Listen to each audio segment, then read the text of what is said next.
Olá, meus amigos, tudo bem? Para quem não me conhece, eu sou o Rodrigo Belo, professor de processo penal. Você que vem acompanhando aí os vídeos, é uma satisfação muito grande receber o carinho de vocês aí com esses vídeos que eu estou colocando aí na internet para te ajudar. E hoje eu resolvi gravar um vídeo sobre leis especiais, leis extravagantes. Por que eu resolvi gravar esse vídeo hoje? Geralmente o pessoal me pergunta nas salas de aula, pelo e-mail, professor, cai lei especial, cai lei extravagante na minha primeira fase da prova da OAB? Cai sim. Eu fiz um histórico, eu fiz uma pesquisa, e a lei especial que mais caiu no exame de ordem até agora foi a Lei 9.099 de 95, os famosos juizados especiais criminais. E a dica de hoje é em relação ao juizado. O juizado especial criminal, competência constitucional no artigo 98, inciso 1º da Constituição, é um tema muito bacana, é um tema intrigante e que normalmente é indagado pelo examinador. O que eu gostaria de deixar nessa dica para vocês aqui nesse momento, nesse vídeo aqui, das dicas Belo OAB, que é uma preparação nossa diferenciada. Como eu já disse, o juizado especial criminal é uma competência constitucional. Competência essa em razão da natureza da infração. A doutrina gosta de chamar a competência em razão da matéria. Você sabe muito bem que o juizado especial criminal julga os crimes de menor potencial ofensivo. Muito bem. Professor, o que é um crime de menor potencial ofensivo? Crime de menor potencial ofensivo é aquele cuja pena máxima em abstrato não ultrapassa 2 anos. Ou seja, pena máxima em abstrato igual ou menor do que 2 anos, ok? Então, todos os crimes de menor potencial ofensivo são julgados pelo juizado especial criminal. Posso dar como exemplo aqui os famosíssimos crimes contra a honra nas suas modalidades clássicas. A calúnia, a difamação e a injúria nas suas modalidades clássicas são crimes de menor potencial ofensivo. Muito bem. A Lei 9.099 de 95 é uma lei muito interessante. Nós vemos logo aqui no artigo 62 da Lei 9.099 os princípios informadores do juizado especial criminal: oralidade, informalidade, economia processual e celeridade. Meus amigos, qual é o grande objetivo do juizado especial criminal? Pegar esses crimes de menor monta, esses crimes vulgarmente chamados bagatelares, e criar subsídios para que o Estado não se preocupe tanto com esses crimes. Foram criadas, portanto, na Lei 9.099, o que a doutrina chama de medidas despenalizadoras. E a nossa dica de hoje, aqui de processo penal, do Belo OAB, da TV Exame de Ordem, é justamente sobre essa questão das medidas despenalizadoras do juizado especial criminal. Porque lendo o artigo 62 da Lei 9.099, a gente conclui que o grande objetivo do juizado é não ter o processo. O grande objetivo do juizado é não ter uma pena.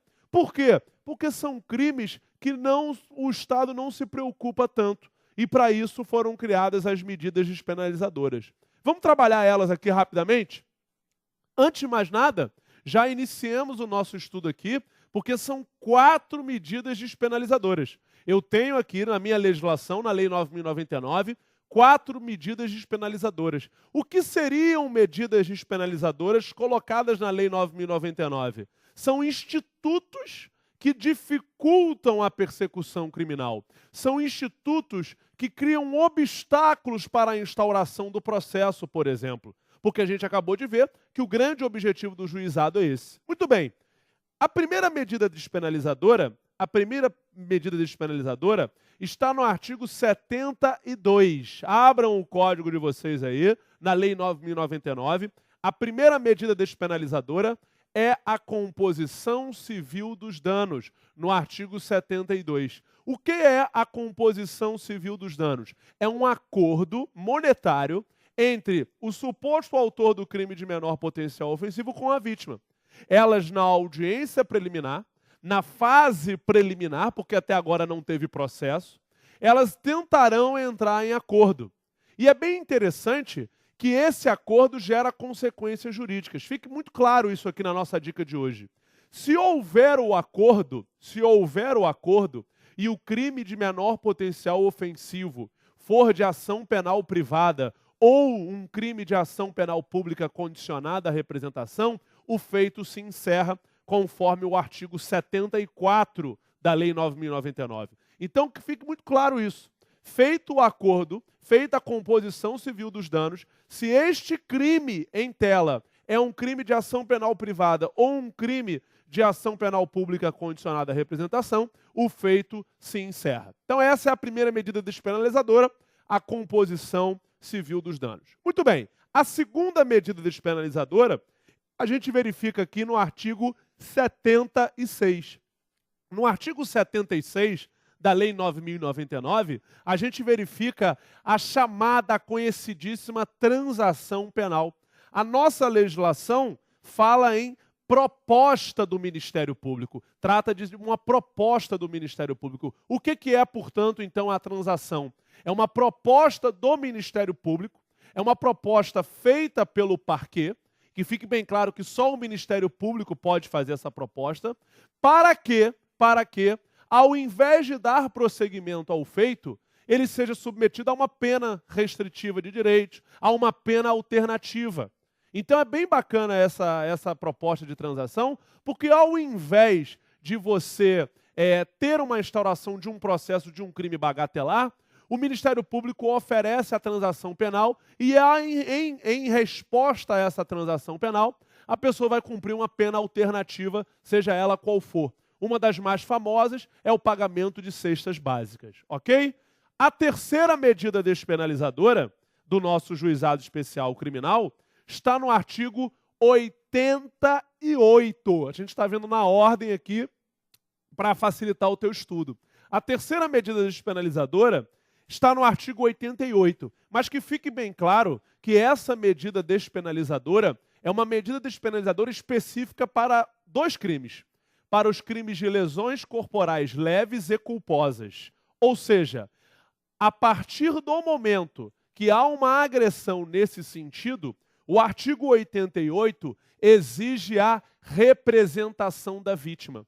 Aí você vai estar me perguntando assim, mas professor, eu não consegui entender por que a representação de lesões corporais leves e culposas é considerada uma medida despenalizadora.